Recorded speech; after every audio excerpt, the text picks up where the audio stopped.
नमस्कार, city centre show में आपका स्वागत है। मुंबई से मैं हूं पूजा भारद्वाज। बात करेंगे यूट्यूबर रणवीर इलाहाबादिया की, जिनके बयान पर विवाद लगातार बढ़ता जा रहा है और अब इंडियाज गॉट टैलेंट शो में शामिल अन्य क्रिएटर्स पर भी कार्रवाई हो रही है। इसी कड़ी में यूट्यूबर अपूर्व माखीजा से मुंबई पुलिस ने पूछताछ की। पारस धामा की रिपोर्ट आपको दिखाते हैं। यूट्यूबर अपूर्वा मखीजा बुधवार को अपने वकील के साथ खार पुलिस स्टेशन पहुंची। मुंबई पुलिस ने उन्हें इंडियाज गॉट टैलेंट विवाद में बयान दर्ज कराने के लिए बुलाया था। अपूर्वा कुछ तो बोलिए। Apoorva, you need to speak on this. क्या हाथ क्यों पकड़? अपूर्वा कुछ तो बोलिए। अपूर्वा, कुछ अपने कमेंट पे कहेंगी आप? इंडियाज गॉट टैलेंट मामले में महाराष्ट्र साइबर सेल ने जांच तेज कर दी है। जांच के दायरे में शो के सभी 18 एपिसोड्स हैं। शो में शामिल ज्यूरी मेंबर्स और पार्टिसिपेंट्स में से जिसने भी अभद्र भाषा का इस्तेमाल किया, उनके खिलाफ कार्रवाई की तैयारी है। साथ ही ऑडियंस के बयान भी गवाह के तौर पर दर्ज किए जाएंगे। राता द्विवेदी, एनडीटीवी इंडिया के लिए। और महाकुंभ में लगातार दिख रही भारी भीड़ के बीच माघी पूर्णिमा का स्नान सुचारू रूप से हो, इसके लिए एक्शन मोड में खुद मुख्यमंत्री योगी आदित्यनाथ दिखे। सुबह 4 बजे से ही अपने घर पर वो बड़े अधिकारियों के साथ महाकुंभ की लाइव तस्वीरें देखते हुए नजर आए। क्राउड मैनेजमेंट की इस बीच बात करें तो व्यवस्था कुछ इस कदर थी कि भारी भीड़ के बावजूद यहाँ पर सब कुछ सुचारू रूप से निपट गया। दिखाते हैं आपको ये ग्राउंड रिपोर्ट। ये तस्वीरें सुबह करीब 4 बजे की लखनऊ में 5 कालिदास मार्ग स्थित सीएम के सरकारी आवास में बने मिनी कंट्रोल रूम में सीएम के साथ कई बड़े अधिकारी मौजूद हैं। सामने टीवी स्क्रीन पर महाकुंभ में स्नान के दौरान अलग अलग सीसीटीवी कैमरा से लाइव विजुअल्स देखकर सीएम योगी खुद क्राउड मैनेजमेंट के काम में लगे हुए दिखाई दिए। माघी पूर्णिमा पर शाम करीब 6 बजे तक लगभग 2 करोड़ श्रद्धालुओं ने स्नान कर लिया था। 14 जनवरी से शुरू हुए महाकुंभ में अब तक लगभग 46 करोड़ से ज्यादा लोगों ने स्नान किया। अभी महाकुंभ 26 फरवरी तक चलेगा। ऐसे में श्रद्धालुओं की संख्या अभी काफी ऊपर जा सकती है। आज माघी पूर्णिमा के मौके पर शाम करीब 6 बजे तक 2 करोड़ से ज्यादा श्रद्धालुओं ने संगम में स्नान किया। 13 जनवरी से शुरू हुए महाकुंभ में अब तक 46.5 करोड़ से ज्यादा लोगों ने स्नान किया है और अभी महाकुंभ 26 फरवरी तक चलना है। ऐसे में स्नान करने वालों की संख्या काफी ऊपर जा सकती है। लखनऊ से रणवीर, एनडीटीवी इंडिया। तो महाकुंभ में आज माघ पूर्णिमा का 5वां पवित्र स्नान संपन्न हुआ। करीब 2 करोड़ लोगों ने गंगा यमुना के संगम में आस्था की डुबकी लगाई। माघी पूर्णिमा के स्नान के लिए संगम की रेती पर भोर से ही श्रद्धालुओं का रेला लग गया था।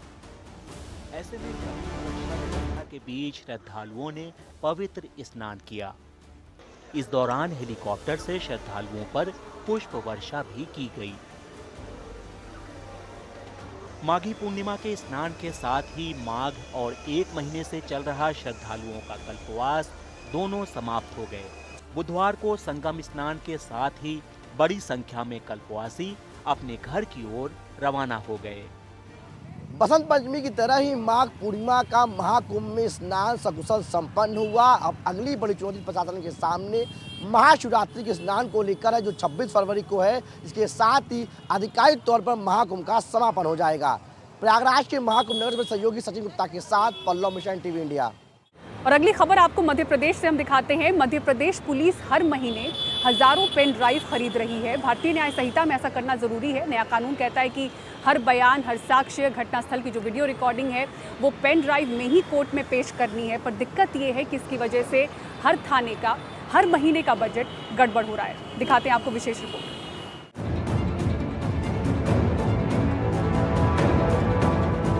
स्वयं लेते हैं, अभी तो खरीद लेते हैं अपने हिसाब से। पेन ड्राइव अभी जेब से खरीदना पड़ रही होगी। ठीक है सर, करते हैं व्यवस्था इसकी है। जो बीएस कलपुरिया भोपाल के कोतवाली थाने में सब इंस्पेक्टर हैं। सालों से नौकरी कर रहे हैं। भारतीय न्याय संहिता के तहत रोजाना कई मामलों की जांच करते हैं। बता रहे हैं एक मामले में 3-3 पेन ड्राइव खरीदनी पड़ती है। ज्यादा पूछा तो हाथ जोड़कर मुस्कुराने लगे। अभी जेब से खरीदनी पड़ रही होगी। काफ़ी बदलाव हुआ है। बीएनएस जो कानून बना, भारतीय न्याय संहिता, इसके अंतर्गत है जो धारा 65 का है जो प्रमाण पत्र लिया जाकर और वो पेन ड्राइव में डाल दिया जाता है। अभी करवाते हैं सर, है जो हम लोग खुद है जो अपन जैसा का प्रकरण होता है वो स्वयं है जो करवाते हैं सर। जिसको जैसे कोई जब्ती बनवानी है और हमें जब्ती करनी है तो वो तो फिर हमारे हिसाब से करना ही पड़ता है उससे। है जो परेशानी क्या सर, अभी तक तो पूरे कानून को ढंग से है जो हम लोग भी अभी क्लियर समझ नहीं पाए हैं। अभी जेब से खरीदनी पड़ रही होगी। ठीक है सर, करते हैं व्यवस्था इसकी है जो। पुलिस को 8 GB से लेकर 32 GB तक के पेन ड्राइव की ज़रूरत होती है, कभी कभी उससे भी ज़्यादा।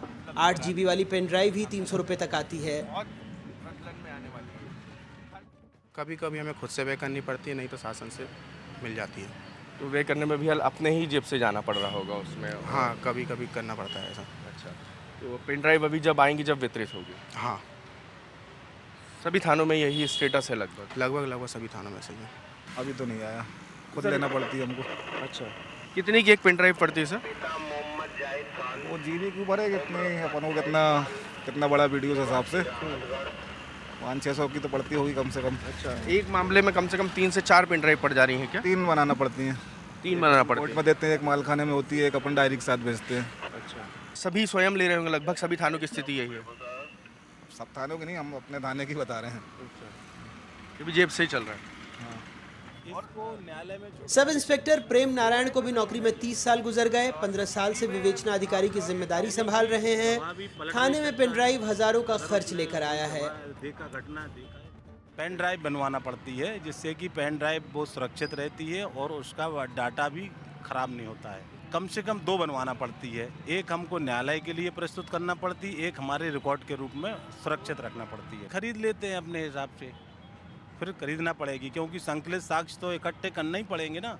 विवेचना में साक्ष्य तो हमको जुटाना ही पड़ेगा। कभी कभी क्या होता है कि फरियादी खुद ही साक्ष्य इकट्ठे करके और हमको उपलब्ध कराता है तो उसकी तरफ से हमको जब्ती करके और डायरी में संलग्न करना पड़ता है। नए कानून के लागू होने के बाद से ही केस के जांच अधिकारी को अपनी जेब से पेन ड्राइव खरीदना पड़ रहा है। केस दर्ज होते ही पीड़ित और गवाहों के बयान का वीडियो बनाया जाता है। इस पेन ड्राइव को कोर्ट में पेश करना होता है, दस्तावेज भी इसमें ही रहते हैं। तकनीकी तौर पर चूंकि इस तरह की व्यवस्था है, उसमें उसकी वीडियोग्राफी और बाकी चीज़ें अनिवार्य हैं, तो निश्चित तौर पर उसके लिए संसाधन जुटाए जा रहे हैं और पुलिस ने उसके लिए तैयारियां की हैं। कई बार संसाधनों की मांग चूँकि शुरुआती दौर में पुलिस की ज़रूरत रहती है तो पुलिस इसको पूरा भी कर रही है और साथ साथ जरूरी संसाधन मुहैया भी कराए जा रहे हैं। 7 साल या उससे ज़्यादा सज़ा वाले मामलों में घटनास्थल की फोरेंसिक जांच ज़रूरी है। इसकी वीडियो रिकॉर्डिंग भी पेन ड्राइव में रखनी होती है। जानकार मानते हैं पुलिस परेशान है।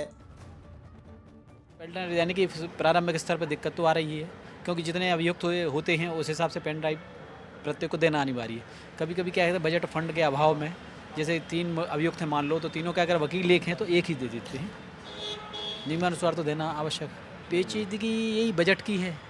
अगर उनको बजट जब तक नहीं मिलेगा पुलिस वालों को तो दिक्कत तो है, फिर तैयार कराने की दिक्कत है। पेन ड्राइव बनाने की दिक्कत हो सकती है। पेन ड्राइव का खर्चा नेचुरली अगर सरकार से मांगेंगे तो सरकार देगी। देखिए ये तो समस्या समय समय पे आती रहती हैं। बोल रहे हैं कि पेन ड्राइव बनाएंगे तो पेन ड्राइव आपको देना पड़ेगी, क्योंकि कोई भी सरकार ये अपेक्षा नहीं करती कि कोई भी कर्मचारी या अधिकारी अपने पैसे से कोई रिकॉर्ड बना के उनको देगा। एक लाडली बहना को एक कोई मिलता होगा, उतने में पेन ड्राइव एक थाने की आ जाएगी। कुछ दिनों पहले गृह मंत्रालय ने आंकड़ा दिया था कि 1 जुलाई से 3 सितंबर 2024 के बीच भारतीय न्याय संहिता के तहत 5,56,000 से अधिक FIR दर्ज की गई, यानी औसतन हर दिन लगभग 7,400 FIR। इस हिसाब से हर महीने मध्य प्रदेश जैसे राज्य में ही 25 लाख की पेन ड्राइव खरीदनी होगी। नए VNS कानून में पेन ड्राइव बहुत ज़रूरी है। इसे लेकर हमने दिन भर थानों में पड़ताल की और पड़ताल करने के बाद जो तथ्य निकलकर सामने आए वो बेहद हैरान करने वाले थे। पुलिसकर्मी अपनी पेन ड्राइव के लिए जेब ढीली कर रहे हैं, साक्ष्य संकलन कर रहे हैं, कभी फरियादी तो कभी आरोपी पक्ष उन्हें पेन ड्राइव दे रहा है। इन सब के बीच में सबसे महत्वपूर्ण बात यह है कि कानून तो बन गया, लेकिन साक्ष्य संकलन के लिए थानों को पेन ड्राइव समूचे मध्य प्रदेश में कब मिलेगी। राजू बाथम के साथ अजय शर्मा, NDTV भोपाल। और अगली खबर आपको मुंगेर से दिखाते हैं, जहां बालू माफिया और पुलिस के बीच गोलीबारी हुई। पुलिस पीछा करते हुए पहुंची थी, बालू माफिया ने उन पर गोलीबारी की, पत्थरबाजी की। जवाब में पुलिस ने भी फायरिंग की। वैसे बिहार की बात करें तो बालू माफिया का इतना यहाँ पर मनोबल बढ़ चुका है कि ऐसी घटनाएं अब रोज की बात हो चुकी हैं। दिखाते हैं आपको ये रिपोर्ट। गोलियों की आवाज बतला रही है कि बिहार में बालू माफिया का मनोबल कितना बढ़ा हुआ है। पहले वे पुलिस पे पत्थर चलाते हैं और फिर गोली। पुलिस केवल जवाबी फायरिंग कर पाती है, लेकिन किसी को गिरफ्तार नहीं कर पाती। घटना बिहार के मुंगेर और बांका जिले के बॉर्डर के इलाके संग्रामपुर गांव की है। यहां जब पुलिस पहुंची तो उन पर गोलीबारी की गई। जो आप टी पॉइंट देख रहे हैं जहां लोग बालू डंप करके रखते हैं, वहां पहुंचे हुए थे हम लोग, गाड़ी को पकड़े हुए थे। तो ग्रामीण सब जुट गए। इन लोग की तरफ से रोड़ेबाजी जब होने लगा तो इन लोग ने भी फायरिंग किया, तो जवाबी कार्रवाई हुई है। इधर से भी पुलिस की तरफ से भी जवाबी कार्रवाई हुई। इस इलाके में बड़ुआ नदी बालू माफिया का अड्डा बनी हुई है और पुलिस और बालू माफिया के बीच लगातार जंग होती रहती है। आप बालू माफिया के रुतबे और हनक का इसी बात से अंदाज लगा सकते हैं कि अवैध बालू खनन के खिलाफ चल रहे लगातार अभियान के बावजूद यहाँ एक दिन के लिए भी बालू का अवैध कारोबार बंद नहीं हुआ है।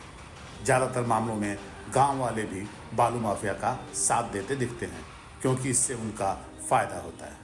कटिया बम्बर संग्रामपुर के साथ में आए हैं रेड में, और हम लोग भी कटोरिया, सुइया, खेसर, बेलहर सब थाना के साथ में आए हैं। उसके बाद कार्रवाई हुई। बिहार में सरकार के लिए आज के दिन में दो सबसे बड़ी चुनौतियां हैं: बालू और शराब के अवैध कारोबार पे नकेल कसना। दोनों ही क्षेत्रों में काबिज माफिया सरकार को खुलेआम चुनौती देते हैं। उन पे काबू पाने में, उन्हें सलाखों के पीछे पहुंचाने में बिहार सरकार और यहाँ की पुलिस अभी तक नाकाम साबित हुई है। बिहार में सरकार के लिए आज के दिन दो सबसे बड़ी चुनौती है: बालू और शराब के अवैध कारोबार पे नकेल कसना। दोनों ही क्षेत्र में काबिज माफिया इतने ताकतवर हो गए हैं कि सरकार को खुलेआम चुनौती देते हैं। कभी गोलीबारी कर, कभी पुलिस की पिटाई कर, तो कभी उनकी हत्या कर। और इन पे काबू पाना, इन्हें सलाखों के पीछे पहुंचाने में बिहार सरकार और यहाँ की पुलिस अभी तक नाकामयाब साबित हो रही है। पटना से प्रभाकर कुमार, एनडीटीवी।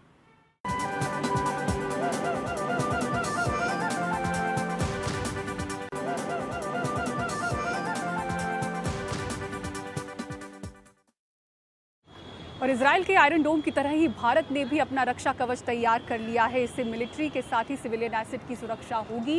इसके ऑन फील्ड ट्रायल की तैयारी शुरू हो गई है। ये है रक्षा कवच, जिसे आप देसी आयरन डोम कह सकते हैं। वही आयरन डोम जो इजराइल को हमलों से सुरक्षित रखता है। डीआरडीओ का रक्षा कवच एक अत्याधुनिक मल्टीलेयर प्रोटेक्शन सिस्टम है, जिसे सैनिकों, बख्तरबंद वाहनों और महत्वपूर्ण रक्षा परिसरों को सुरक्षा प्रदान करने के लिए डिजाइन किया गया। एक्टिव इलेक्ट्रॉनिक स्कैनर रडार होता है, ये बड़ा जल्दी डिटेक्ट कर लेता है, और जैसे ही डिटेक्ट होता है, these are all satellite and fibre optic. Satellite में मैक्स टू मैक्स 270 मिलीसेकंड की टाइम लेती है, जिस तक हमारा टारगेट तैयार हो जाता है। उसके बाद आने वाले सेकंड में वो चारों तरफ स्प्रेड हो जाता है। क्विक रिएक्शन मिसाइल है, उसका जो no reaction time, on the move वो फायर होता है। लेजर का पल्स भी बहुत फास्ट है, तो जैसे ही दुश्मनों का डाटा आता है, with the speed of light it goes and hits on to the target.